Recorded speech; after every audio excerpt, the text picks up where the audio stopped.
ઝાલોદ કેળવણી મંડળમાં ઉપપ્રમુખ તરીકે સેવા આપતા પાર્થ પટેલે રાજીનામું આપ્યું.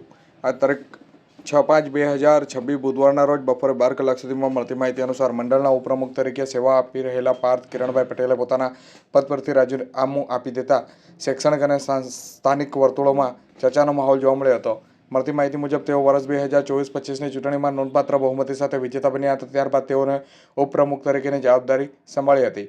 પાર્થ પટેલે પોતાના રાજીનામા સાથે કેટલીક ગંભીર બાબતો રજૂ કરી હતી, જેમાં વહીવટીતંત્ર કામગીરી અવરોધ ઊભા થવાની અને આંતરિક મતભેદોની વાતચીત પણ સામે કરવામાં આવી હતી. તેમણે જણાવ્યું હતું કે કેટલાક તત્વો દ્વારા કરવામાં આવેલા આક્ષેપોને લઈને તેઓ અસંતોષ અનુભવી રહ્યા છે અને જરૂર હોય તો કાયદેસરની કાર્યવાહી કરવાની પણ તૈયારી દર્શાવી હતી. આ ઘટનાને પગલે મંડળના ભવિષ્ય અને શૈક્ષણિક વાતાવરણ અંગે વાલીઓ અને સભ્યોમાં ચિંતા જોવા મળી રહી છે. હાલ સમગ્ર માહોલ ચર્ચાનો વિષય બન્યો છે, ત્યારે આગામી સમયમાં મંડળ દ્વારા શું નિર્ણય લેવામાં આવશે તેના પર સૌની નજર બની રહી છે.